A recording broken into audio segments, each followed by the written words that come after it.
Hello everyone, welcome to Education First Official. Dear kids, I hope you all are well. So आज हम class seventh का जो maths है गणित प्रकाश उसका हमने चैप्टर सेकंड शुरू किया था। उसकी हमने एक पार्ट में वीडियो का एक पार्ट हम बना चुके हैं। उसमें हमने पेज नंबर 25 तक पढ़ा था और चैप्टर का नाम है हमारा अर्थमेटिक एक्सप्रेशंस। तो आज हम 25 के बाद 26 से शुरू करेंगे और जो है करीब करीब 29 या 30 पेज नंबर तक हम समझेंगे क्वेश्चन आंसर एक एक करके। तो चलिए सीधा हम डायरेक्ट 26 पेज नंबर पर चलते हैं। क्या दिया गया है? यस, ये है हमारा 26 पेज नंबर। यहाँ दिया गया है reading and evaluating complex expression की जो कॉम्प्लेक्स जो एक्सप्रेशंस है उनकी रीडिंग कैसे करनी है और उनको सोल्व कैसे करना, इवेल्युएट कैसे करना है। यहाँ पहले जो है इंग्लिश की टर्मिनोलॉजी के अकॉर्डिंग समझाया गया है कि इंग्लिश में जैसे रीडिंग करते हैं तो हर एक पंचुएशन का क्या महत्व होता है वो बताया गया है। जैसे पहले लिखा गया sometimes when an expression is not accompanied by a context there can be more than one way of evaluating its value कि कई बारी क्या होता है कि जो एक्सप्रेशंस है उसकी जो कंटेक्स्ट है वो कई तरीके से पढ़े जा सकते हैं और जब कई तरीके से पढ़े जा सकते हैं तो उसको इवेल्युएट या उसको सोल्व करने के या उसकी जो वैल्यू आएगी वो भी कई तरीके से डिफरेंट डिफरेंट हो सकती है। इन सच केस ऐसी केस में we need to some tools. ऐसे केस में जब कई बार जो है वैल्यू डिफरेंट डिफरेंट आती है तो हमारे पास कुछ टूल्स होते हैं और रूल होते हैं, स्पेसिफाई रूल होते हैं जो क्या करते हैं exactly the expression has to be evaluated. उन टूल और रूल्स को यूज करके हम एक्सप्रेशंस की एग्जैक्ट वैल्यू निकाल सकते हैं। अब वो टूल कौन कौन से हैं पहले हम समझ लेते हैं। एक इंग्लिश का एग्जाम्पल दिया गया है फिर हम टूल की बात करेंगे। To give an example with language, language के हिसाब से एक एग्जाम्पल दिया गया है। Look at the following sentence. Sentence है Shalini sat next to a friend with toys. यहाँ जो शालिनी है वो सेट बैठी है next to a friend with toys. ये शालिनी है और ये जो है अपनी फ्रेंड के सामने बैठी है विद टॉयज, इसके पास टॉयज है। लेकिन सेकंड जो इसका मीनिंग ये हुआ कि the friend has toy and Shalini sat to next her. ये जो है ये बताता है कि जो फ्रेंड है, सॉरी ये शालिनी है और जिसके पास टॉय हैं वो इसकी फ्रेंड है। जो इसकी फ्रेंड है उसके पास टॉयज हैं और शालिनी उसके सामने बैठी है, तो ये कंडीशन हो गई। लेकिन दूसरी जो कंडीशन है वो ये बताती है Shalini sat next to friends with toys. अब देखो बात क्या है कि यहाँ जो है कोमा आ गया बीच में यहाँ पर फ्रेंड के पास, तो इस कोमे ने पूरी स्टेटमेंट का मीनिंग चेंज कर दिया। क्या कि जो शालिनी है वो next to friends with toys. Shalini ये है शालिनी, शालिनी अपनी दोस्त के सामने बैठी है बिल्कुल, लेकिन अब की बार जो टॉयज हैं वो उसकी फ्रेंड के पास नहीं है, शालिनी के पास है। जैसा इन दोनों पिक्चर में दिखाया गया, यहाँ थे फ्रेंड्स के पास टॉयज और सेकंड पिक्चर में शालिनी के पास टॉय है। तो यहाँ पर पंचुएशन ने पूरा मीनिंग चेंज कर दिया सेंटेंस का। Meaning Shalini has the toys, ये शालिनी है और इसके पास टॉयज हैं and she sat with them next to her friend, और शालिनी टॉयज के साथ अपनी फ्रेंड के सामने बैठी है। तो पंचुएशन का बड़ा ही इंपॉर्टेंट रोल है। जैसे इंग्लिश में ऐसे ही मैथ में भी जो है कुछ टूल्स हैं जिनको हमने बहुत ही इम्पोर्टेंटली यूज करना है। कुछ रूल भी हैं मैथ्स में जिनको हमने स्टेटमेंट वाले क्वेश्चन में फॉलो करना है। This sentence without the punctuation could have been interpreted in two different ways। ये देखो सेंटेंस एक ही है, Shalini sat next to a friend with toys, लेकिन जो है सेकंड वाले में यहाँ पर पंचुएशन, पंचुएशन क्या कोमा यूज हो गया, इसकी वजह से दोनों स्टेटमेंट का मीनिंग चेंज हो गया। The appropriate use of comma specify, जो अप्रोप्रिएट यूज किया हमने यहाँ कोमा, उसने क्या किया the sentence has to be understood, उसके अकॉर्डिंग जो है हमने पूरे सेंटेंस को अंडरस्टैंड किया है। क्योंकि इस कोमे की वजह से सेकंड वाले सेंटेंस का पूरा मीनिंग चेंज हो गया। पहले वाले सेंटेंस में जो टॉय थे वो उसकी शालिनी की फ्रेंड के पास थे, लेकिन जो सेकंड वाला सेंटेंस हुआ जिसमें पंचुएशन यूज हुई उसके अकॉर्डिंग जो है टॉयज जो है शालिनी के पास है। अब एक एग्जांपल दिया गया है जो है एक्सप्रेशन का मैथ्स की लैंग्वेज में। यहाँ लिखा है मलेश ब्रॉट 30 मार्बल्स। मलेश जो है उसके पास 30 मार्बल्स है। 30 मार्बल्स ब्रॉट लाया कहाँ पर? प्लेग्राउंड में खेलने के लिए। Arun brought 5 bags of marble. Arun कितने मार्बल लेके आया है? अरुण 5 बैग्स लेके आया with 4 marble in each bag, और हर एक बैग में 4 मार्बल है। ठीक है, अरुण जो बैग लाया है वो लाया 5 और हर एक बैग में 4 marble. How many marble did Malesh and Arun bring to the playground. अब ये बताना है कि टोटल जो है कितनी मार्बल आई है, और उसको पहले एक्सप्रेशन में लिखना है, मैथमेटिकल एक्सप्रेशन में। अब ध्यान देंगे, Malesh summarise this by writing the mathematical expression. Malesh ने इस पूरी स्टेटमेंट को जो एक्सप्रेशन के अकॉर्डिंग लिखा वो लिखा 30 प्लस 5 इंटू 4। अब क्या होगा, ये इसने ठीक लिख दिया है।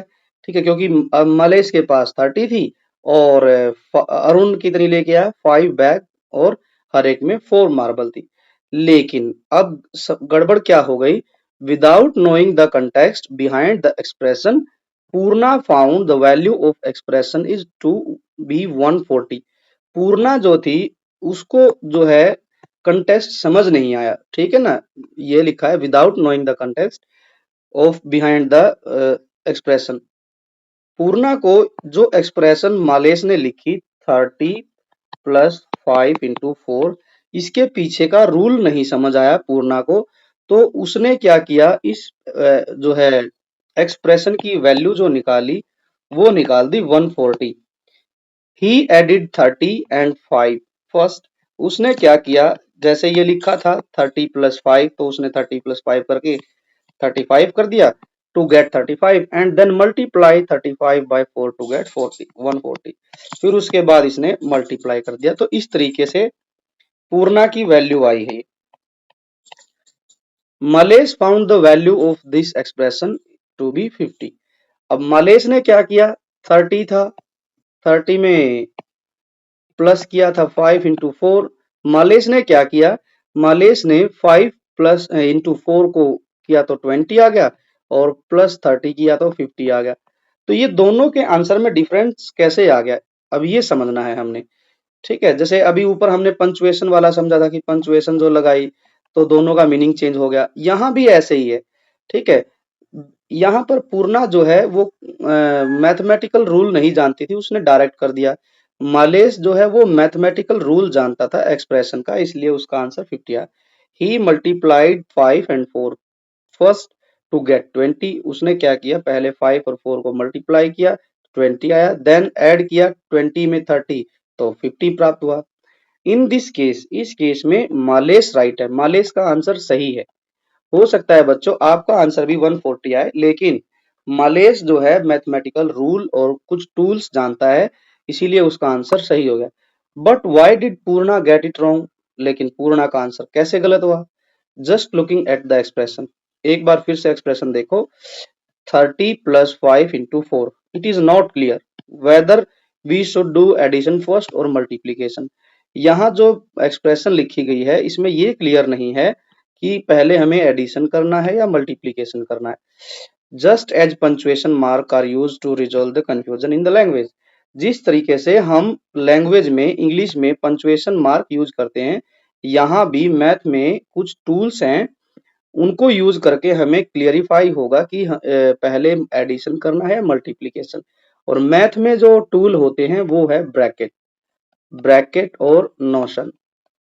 ठीक है, नोशन और ब्रैकेट इंपॉर्टेंट टूल्स हैं मैथ में, इनका यूज करके हम समझ जाएंगे कि पहले हमें मल्टीप्लाई करना है या फिर जो है प्लस करना है।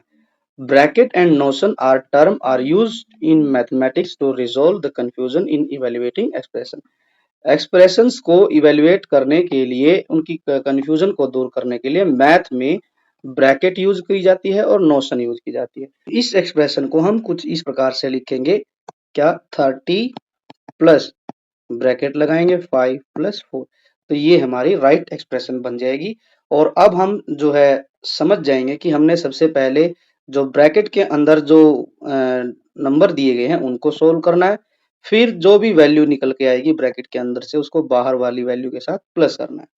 चलिए समझते हैं ब्रैकेट इन एक्सप्रेशन।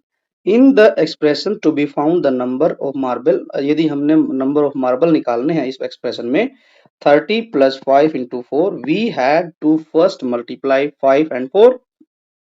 यदि हमने यहाँ मार्बल निकालने हैं टोटल तो हमें पहले 5 और 4 को मल्टीप्लाई करना है, देन ऐड दिस प्रोडक्ट। जब प्रोडक्ट आएगा मल्टीप्लाई करने के बाद जो वैल्यू आएगी 5 और 4 की, उस प्रोडक्ट को हमें 30 के अंदर ऐड करना है।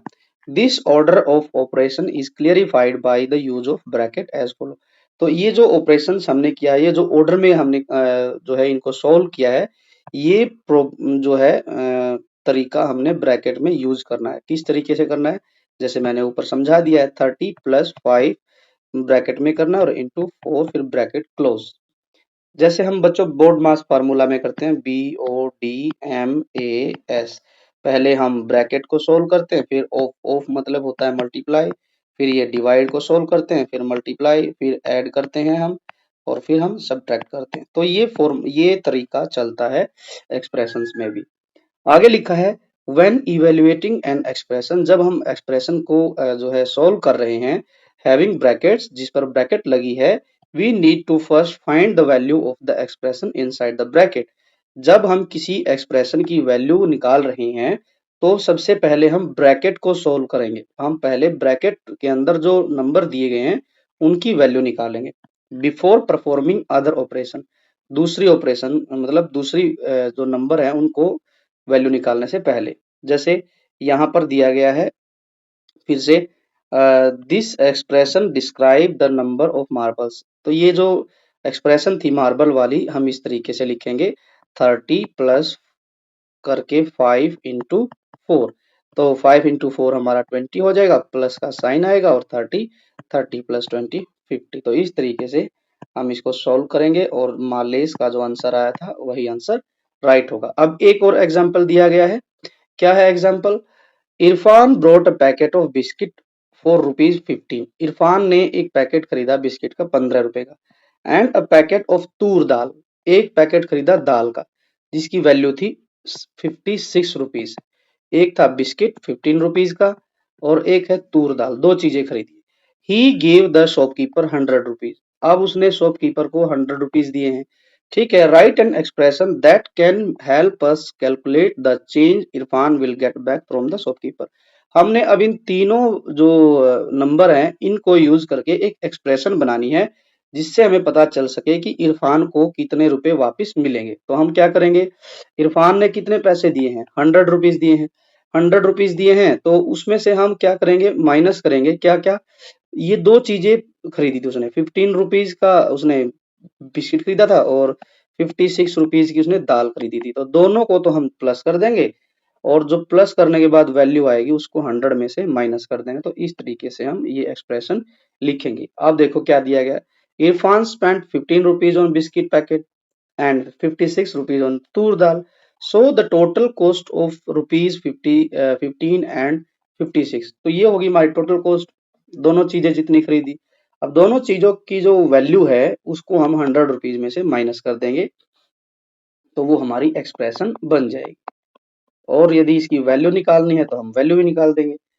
ही गेव 100 रुपीज, उसने 100 रुपीज दिए शॉपकीपर को। He should get back 100 minus the total cost. तो हम क्या करेंगे, 100 रुपए जो दिए हैं इरफान ने उसमें से हम जो टोटल खर्च हुआ है वो माइनस कर देंगे तो हमारी वैल्यू निकल आएगी।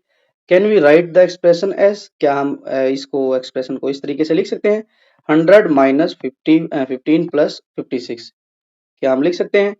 अब यहाँ ऐसे लिखेंगे तो थोड़ी सी कंफ्यूजन रहेगी। क्या कंफ्यूजन रहेगी, हम ये गड़बड़ कर देंगे कि हम पहले प्लस करें या माइनस करें। तो हम सबसे पहले ब्रैकेट लगाएंगे। Can be first subtract 15 from 100, क्या हम पहले 100 में से 15 माइनस कर सकते हैं and then add 56 in the result? नहीं, ऐसा नहीं करेंगे हम। यदि हम 100 में से 15 माइनस करेंगे और जो वैल्यू आई 85, 85 में फिर हम 56 प्लस करेंगे तो ये तो गलत हो जाएगा। क्यों? क्योंकि ये तो वैल्यू ही ज्यादा आ गई। 5 प्लस 6 11, 8 प्लस 5 13 और 1 14। ये तो ज्यादा देने पड़ गए दुकानदार को, 141 रुपीज देने पड़ गए यदि हम इस हिसाब से करेंगे तो। ऐसा नहीं होगा, क्यों? क्योंकि अ, सामान खरीदा है और उसमें से पैसे कम होंगे 100 में से। तो हम कैसे लिखेंगे इसको? 100 माइनस 15 प्लस 56। तो हम पहले इनको प्लस करेंगे। 15 प्लस 56 हो जाएगा हमारा 71। अब हम क्या करेंगे? 71 को हम माइनस करेंगे 100 में से, तो वैल्यू हमारी आ जाएगी 19। तो इरफान को 19 रुपीज दुकानदार वापिस देगा, न कि 141। 141 गलत हो जाएगा। तो इस तरीके से हम पहले ब्रैकेट के अंदर की जो नंबर दिए गए हैं उनको सोल्व करेंगे, फिर जो वैल्यू निकल के आएगी उसको हम माइनस करेंगे 100 में से, तो हमारा एक्यूरेट आंसर निकल कर आएगा। चलिए अब आगे बढ़ते हैं। आगे क्या दिया गया है? Term in expression. जो एक्सप्रेशन है उनको टर्म के में कैसे जो सॉल्व करना है, देखिए एग्जाम्पल दिया गया है। Suppose we have the expression 30 plus 5 into 4 without any bracket, does it have no meaning? ठीक है, क्या इसमें कोई इसका कोई अर्थ निकलता है? When there are expression having multiple operation and the order of operation is not specified by the bracket, we use the notion of term to determine the order। तो हम क्या करेंगे? जब हम जो हमारी एक्सप्रेशन है उसमें कहीं ब्रैकेट नहीं दी गई है, ठीक है, स्पेसिफाई नहीं की गई है, तो ऐसी कंडीशन में हम नोशन यूज करेंगे। नोशन, ठीक है, किस तरीके से नोशन? हम क्या करेंगे? Term are the parts of an expression separated by plus sign. ठीक है, जो टर्म्स होती हैं, जो एक्सप्रेशन के पार्ट कर लेंगे हम, पार्ट करने के बाद हम उनको सेपरेट करेंगे प्लस के साइन से। For example in 12 plus 7 the term are 12 and 7 and as mark below. तो हम क्या करेंगे? जैसे यहाँ एग्जाम्पल दिया गया है 12 प्लस 7, तो यहाँ पर 12 एक टर्म है, 7 एक टर्म है, इनको सर्कल लगा के अलग अलग कर लेंगे। हम लिख देंगे 12 प्लस 7 और इसके ऊपर सर्कल लगा देंगे। तो हम इस तरीके से नोशन लगाकर समझ जाएंगे। वी विल कीप मार्किंग हम each term of expression as अब। हम आगे जब जिस भी एक्सप्रेशन में ब्रैकेट नहीं दी गई है तो हम उसको इस तरीके से मार्क करेंगे, प्लस का साइन लगाएंगे, प्लस के साइन से सेपरेट करेंगे और हर एक टर्म पे सर्कल लगाते चले जाएंगे। Note that this way of marking is the term is not is usual, not a usual practice. देखिए ये एक यूजुअल प्रैक्टिस नहीं है, इसमें हमें टाइम लग सकता है, लेकिन फिर भी क्या है कि हम जो है कंसेप्ट से फेमिलियर हो जाएंगे। ठीक है, कंसेप्ट हमें समझ आ जाएगा, जो है इजीली हम सोल्व कर पाएंगे। ठीक है, जैसे यहाँ था, ऊपर दिया गया था जैसे 30 प्लस 5 इंटू 4। यहाँ हम इसको अलग कैसे करेंगे? 30 तो एक हमारी टर्म हो जाएगी, प्लस का साइन दिया ही गया है, एक टर्म हमारी हो जाएगी 5 इंटू 4। तो हम इस तरीके से ऊपर वाली टर्मिनोलॉजी को लिख सकते हैं। ठीक है, एक टर्म 30 होगी, एक टर्म होगी हमारी 5 इंटू 4। तो इस हिसाब से हम इनको सोल्व करेंगे। 5 इंटू 4 20 प्लस 30, वैल्यू हमारी आ जाएगी 50। तो इस तरीके से भी हम सोल्व कर सकते हैं। आगे है, जैसे एक एग्जांपल और दिया गया यहाँ पर। Now what are the term 83 minus 14। तो इसको कैसे सोल्व करेंगे? इसको हम क्या करेंगे कि 83 लिखेंगे, एक टर्म ही होगी, प्लस से हमने सेपरेट करना है तो प्लस का निशान लगाएंगे और माइनस 14 करेंगे। ठीक है, तो इस तरीके से हम सोल्व कर देंगे। क्या दिया गया? We know that subtracting a number is the same as adding in the inverse of number. हमें पता है कि जो सब्ट्रैक्ट करते हैं नंबर को, वो क्या होता है? इनवर्स होता है। इनवर्स का मतलब होता है उल्टा होता है, ठीक है, हमेशा एडिंग का।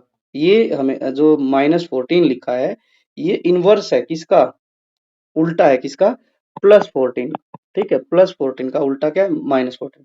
Recall that the inverse of a given number has the sign opposite of it. For example the inverse of 14 क्या होगा? -14, and the inverse of -14 is 14। तो यहाँ यही समझाया गया है कि 14 है, प्लस का है, तो उसका अपोजिट क्या होगा? -14। और यदि -14 दिया गया है तो उसका अपोजिट क्या होगा? प्लस का 14 होगा। Thus, the subtracting 14 from 83 is the same as adding -14 to 83। तो हम इसको दोनों तरीके से लिख सकते हैं, वैल्यू सेम ही रहेगी। चाहे हम जो है 83 माइनस 14 करें या फिर माइनस 14 प्लस 83 करें, तो जो वैल्यू निकल के आएगी वो सेम ही रहेगी। अब हम इसको आगे देखते हैं। एक एग्जाम्पल दिया गया है यहाँ पर, चलिए ये रहा। हाँ, यहाँ है all subtraction in the expression are converted to the addition in the manner to identify the term, here are some more example. यहाँ कुछ और एग्जाम्पल दिए गए, जैसे ऊपर दिया गया था 83 माइनस 14, या फिर उसको माइनस 14 प्लस 83 करो तो वैल्यू हमेशा सेम ही आएगी। यहाँ कुछ एग्जाम्पल दिए गए हैं, हमने इनको अलग करके लिखना है। ठीक है, माइनस 18 है और इसमें से माइनस 3 करना है, तो हम पहले प्लस का साइन लगाएंगे और फिर माइनस 3 को सर्कल में लिखेंगे। ठीक है, इसमें हम इस तरीके से टर्म को यूज करेंगे। 6 इंटू 5 प्लस 3 दिया गया, जैसे हमने ऊपर समझा था 30 इंटू 5, 30 प्लस 5 इंटू 4। इसमें क्या किया था हमने, 30 को एक सर्कल कर दिया था, 5 इंटू 4 को दूसरा सर्कल बना था। यहाँ पर एक दिया गया है 6 इंटू 5, ये एक टर्म हो गई, प्लस का साइन, और ये 3 अलग से हम सर्कल करेंगे, अलग से टर्म बनाएंगे, तो इस तरीके से हम लिख देंगे। नेक्स्ट जो स्टेटमेंट है वो क्या है, वो लिखा गया है कि 2 माइनस 10 प्लस 4 इंटू 6। तो यहाँ 2 एक टर्म हो गई, प्लस का साइन, माइनस 10 एक टर्म हो गई और इसके बाद प्लस का साइन, 4 इंटू 6 एक टर्म हो गई, तो इस तरीके से हम लिखेंगे। Note that 6 into 5 and 4 into 6, एक ये है और एक ये are single term as they do not have plus sign. ये जो इनटू के अंदर दी गई जो दो नंबर हैं, ये सिंगल टर्म है। क्यों? क्योंकि इनके बीच में कोई प्लस का साइन नहीं है। In the following table some expressions are given, complete the table. अब एक टेबल दी गई है, ऐसे ही नंबर है उसमें, हमने उनको भी सोल्व करना है। आई होप कि यहाँ तक आप बच्चों समझ गए होंगे। जब ब्रैकेट नहीं है, हमारा मेन उद्देश्य है, जब एक्सप्रेशन में ब्रैकेट नहीं लगा के दी गई है, मान के चलो यहाँ किया गया 10 प्लस 5 इंटू 2। ठीक है, तो यहाँ तो ब्रैकेट दी गई है। अब हम इसको ऐसे लिख दे 10 प्लस 5 इंटू 2, यहाँ पर ब्रैकेट नहीं है, तो हम इसको कैसे सोल्व करेंगे वो समझाया गया है। तो इसके लिए हम क्या करेंगे, नोशन लगाएंगे, नोशन, और इनको टर्म के रूप में बदलेंगे, सिंगल टर्म बनाएंगे। सिंगल टर्म क्या हो जाएगी, 10 एक टर्म है, प्लस का साइन दिया ही गया है, और दूसरी टर्म है हमारी 5 इंटू 2। ठीक है, 5 इंटू 2 ये एक टर्म बन गई। तो अब इनको सोल्व करेंगे, 5 प्लस 2 10, 5 इंटू 10 प्लस में 10 करेंगे तो 20 हमारी वैल्यू आ जाएगी। इस तरीके से हमने सोल्व करना है। आगे है, ये एक टेबल दी गई है, अब इसको हमने सोल्व करना है। जैसे यहाँ पर एक्सप्रेशन दी गई है, expression as the sum of its term. अब इनको हमने टर्म के रूप में डिफरेंट जो है डिवाइड करना है, फिर टर्म बतानी है कौन कौन सी है। ठीक है, चलिए जैसे यहाँ 13 माइनस 2 प्लस 6 लिखा है, तो यहाँ पर जो टर्म है वो बन जाएगी सम के रूप में, 13 एक टर्म है, प्लस माइनस 2 एक टर्म है, प्लस 6 एक टर्म है। तो तीन यहाँ पर टर्म्स हैं जिनका हमने सम करना है, प्लस करना है। और टर्म कौन कौन सी है, तो 13 एक है, माइनस 2 एक है और 6 एक है। आगे बढ़ते हैं अब। फिर अगला क्वेश्चन है, 5 एक टर्म है, प्लस का साइन लगाना है, 6 इंटू 3 एक टर्म्स है। ये दो टर्म नहीं है 6 और 3, क्योंकि इनके बीच में प्लस का साइन नहीं है। ये प्लस के साइन से सेपरेटेड होते तो हम क्या करते, इनको दो टर्म मानते, लेकिन यहाँ इंटू दिया गया है तो यहाँ सी से सिर्फ एक ही टर्म मानेंगे। ये बन जाएगा हमारा 5 प्लस 6 इंटू 3। तो टर्म क्या क्या बन जाएंगी, 5 और एक बन जाएगी हमारी 6 इंटू 3, दो टर्म बन गई।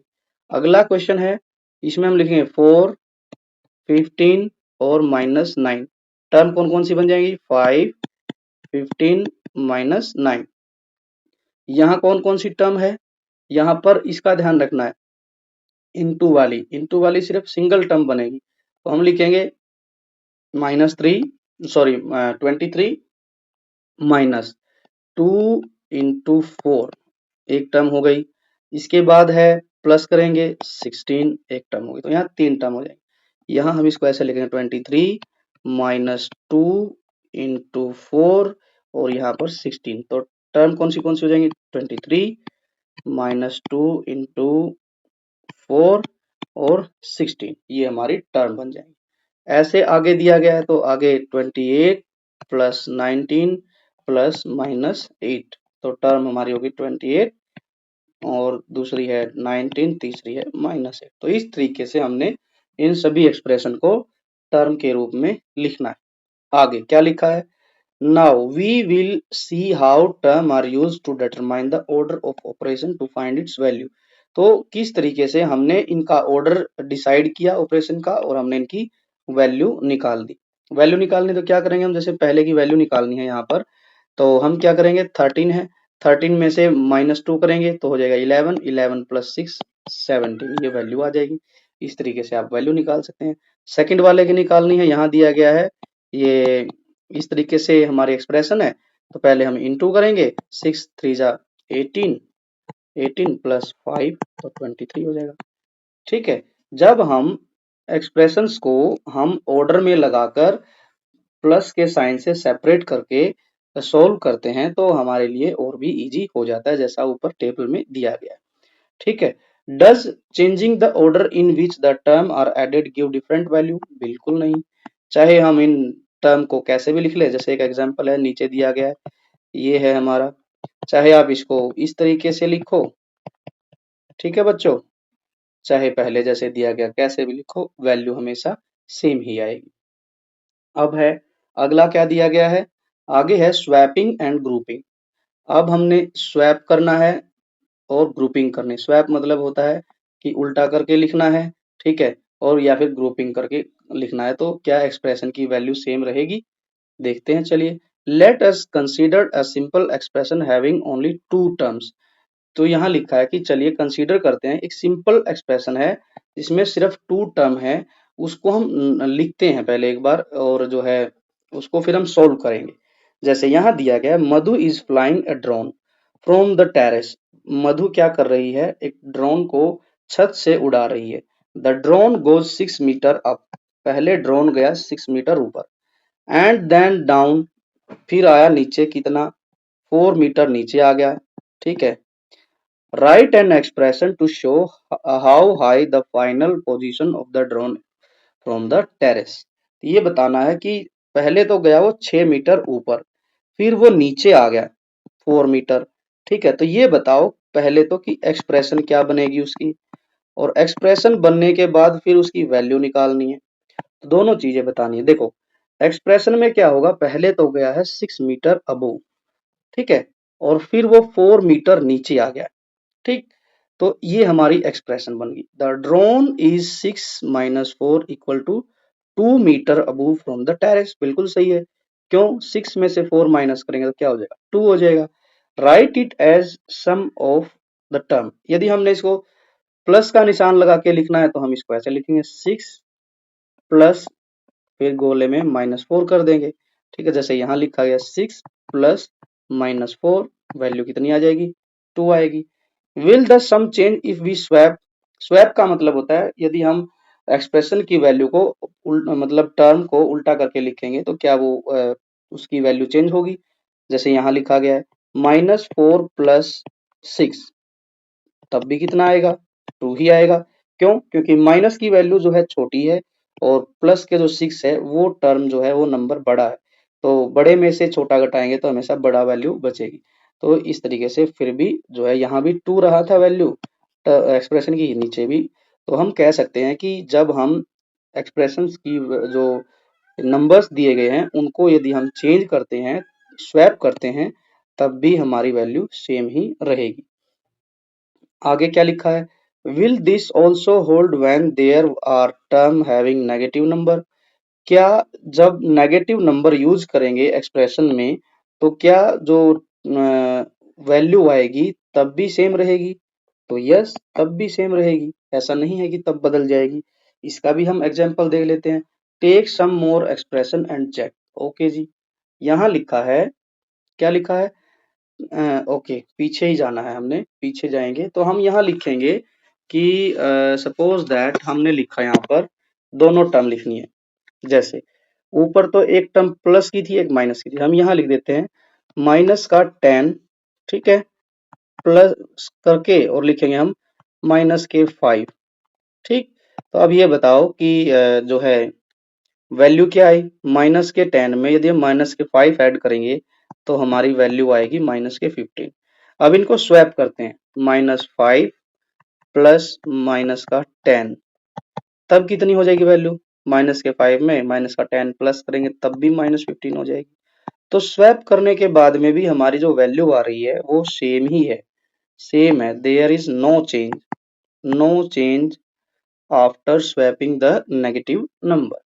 आगे चलते हैं, can you explain why is happening using the token method. अब हमने जो छठी क्लास में हमने टोकन मेथड पढ़ा था उसके अकॉर्डिंग हमने इसको बताना है, ठीक है, कि कैसे हुआ ये, ठीक है ना, कि भाई टोकन मेथड यूज करके हम बताएंगे। जैसे मान के चलो माइनस के टोकन बनाते पहले, ये लीजिए 3 4 5 6 7 8 9 10, ये हमारे माइनस के टोकन है। और प्लस करना है कितना, 5 माइनस करना, 1 2 3 4 5। अब इन सबको प्लस करो, 1 2 3 4 5 6 7 8 9 10 11 12 13 14 15, तो कितनी आ गई वैल्यू, माइनस 15 आ गई। ठीक है, ये हमने इसको क्या किया, सोल्व कर दिया।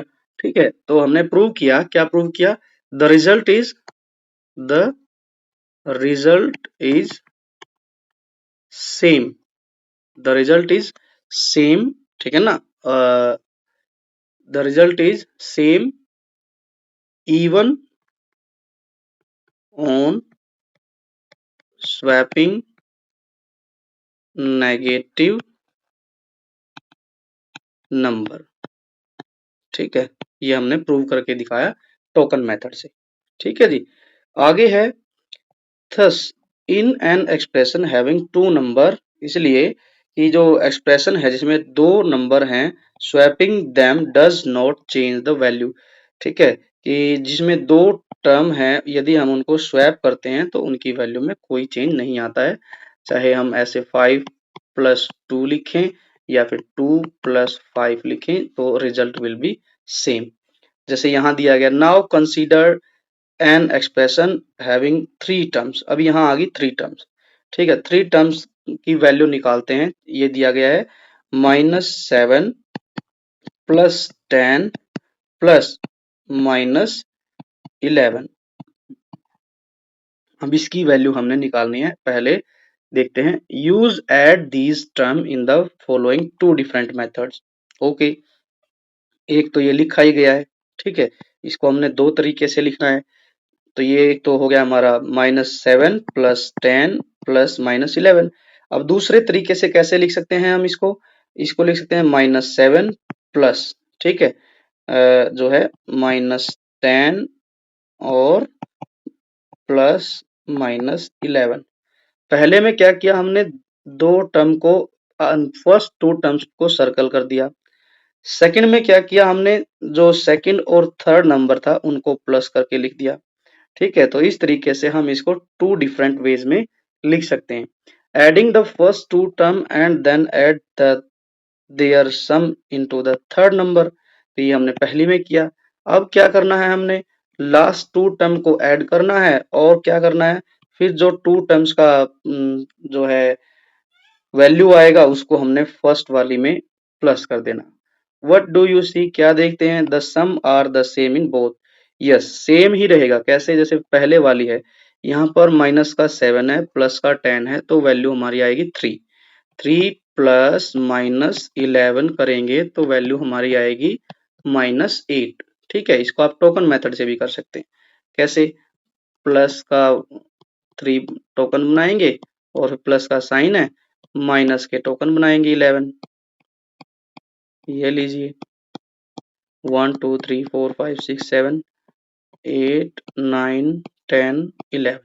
अब ये प्लस के 3 हैं तो यहाँ प्लस के 3 हैं तो ये माइनस के साथ कट जाएंगे, ये कट गए, कितने बच गए, 1 2 3 4 5 6 7 8, माइनस के 8 टोकन बच गए। यदि आप दूसरे मेथड में भी करेंगे तो भी वैल्यू हमारी -8 ही आएगी। ठीक है, तो हम ये कह सकते हैं जब हमारे पास थ्री टर्म्स हैं उनको हम डिफरेंट डिफरेंट वेज में लिखेंगे तो भी वैल्यू सेम ही आएगी। द जो है value will be same in both case. Again we know that while adding positive number, grouping them in any of the above two ways are the give the same sum। ठीक है, चाहे आप positive number को कैसे भी plus कर लीजिए, वो सेम ही नंबर देगी, वैल्यू उसकी सेम ही होगी। Will this also hold when there are term having negative number as well? Take some more expression and check. बिल्कुल, ये फिर से वही एग्जांपल आ गया। यहाँ पॉजिटिव नंबर की बात की गई थी, अब यहाँ बात की जा रही है कि यदि सारे जो नंबर हैं वो नेगेटिव है, तीनों के तीनों, तो क्या जो है एक्सप्रेशन की जो वैल्यू आएगी वो सेम रहेगी? तो हम कह सकते हैं यस। इसको हम प्रूव करके दिखाते हैं। हम यहाँ छोटे छोटे नंबर लिख लेते हैं, -1 किया, प्लस किया, फिर हम लिखेंगे, क्या लिखेंगे, -2 लिखेंगे, ये हो गया। फिर हम लिखेंगे -3। ठीक है, अब ये बताना है कि इसकी वैल्यू क्या आएगी, तो हम पहले इन दो को ले लेते हैं। -1 प्लस -2 कितना हो गया, -3, प्लस किया -3 तो कितना हो गया, -6 हो गया। अब इसकी वैल्यू चेंज कर लेते हैं। क्या कर लेते हैं वैल्यू चेंज? हम लिखते हैं -1 प्लस -2 प्लस -3। पहले हमने फर्स्ट टू नंबर प्लस किए थे पहले, अब हम दूसरे वाले कर लेते हैं। -3 प्लस -2 कितने हो गए, -5। एक नंबर हो गया, ये टर्म हो गई। फिर हमने दूसरी टर्म इसमें प्लस करनी है। ठीक है, तो ये हमारी वैल्यू हो गई, ये भी -6। तो हम कह सकते हैं कि यस, द जो है सम है ना, द वैल्यू जो है of the negative number will be same in both case. ठीक है, जब हम इनके ऑर्डर को, ठीक है, ग्रुपिंग करते हैं तो। चलिए आगे बढ़ते हैं। यहाँ पर जो है एग्जाम्पल दिया गया है, लेट अस कंसीडर, ये ऊपर वाला ही एग्जाम्पल है यहाँ जो दिया गया था, -7, 10, 11 वाला। What happens when we change the order and add 7 and add 11 first, then add this number sum to 10? यदि हम -7 और -11 को पहले प्लस करते हैं और जो इनका सम आएगा उसको हम 10 में प्लस करेंगे, तो जो है क्या चेंज होगा? ठीक है, will we get the sum same sum as before? क्या जो आंसर आएगा वही सेम ही रहेगा? देखते हैं। यहाँ है 11 प्लस करेंगे माइनस का 7 तो -18, और इसमें से प्लस का 10 माइनस करना है तो आ जाएगा आंसर -8। तो हम कहेंगे will we get the same sum? Yes, same ही आएगा, चाहे आप इन तीनों नंबर को कैसे ही प्लस कर लो। We see that adding the expression, ठीक है, any order give the same sum of -8। ठीक है, तो ये हमने यहाँ तक सॉल्व कर लिया। आगे लिखा है, does adding the numbers of expression in any order give the same value? Yes, हम लिखेंगे आप चाहे एक्सप्रेशन में जो भी नंबर दिया गया उसको किसी भी ऑर्डर में आप जो है सम मतलब प्लस कीजिए, तो जो वैल्यू रहेगी वो सेम रहेगी। हम यहाँ लिखेंगे yes, adding the terms adding the adding the terms of expression in any order,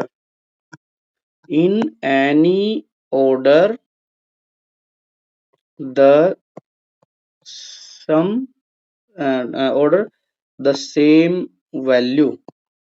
ठीक है, adding the term of in adding the term of expression in any order, the sum of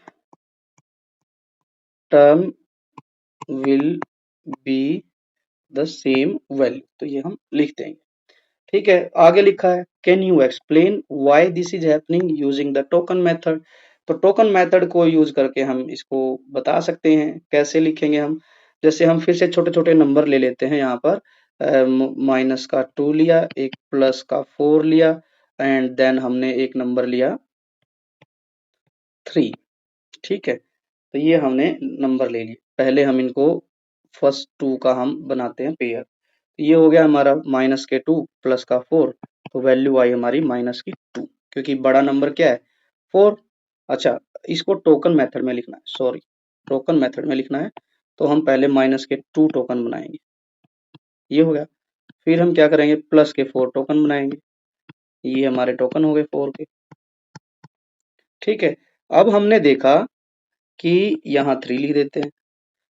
हमने देखा यहाँ minus के 2 है, minus के 2 से plus के 2 कट गए, तो टोकन किसके बच गए, प्लस के 2। ये हमने प्लस के 2 टोकन बना दिए। अब फिर प्लस का साइन है, 3 टोकन प्लस के बनाने हैं, 3 फिर बनाओ। ठीक है, ये इस तरीके से हो गए, प्लस 2 प्लस 3 कितने हो गए, 5 हो गया।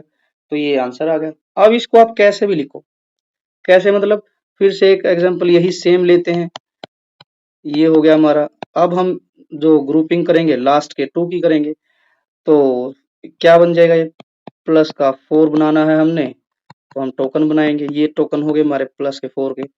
फिर प्लस के 3 के टोकन बनाओ।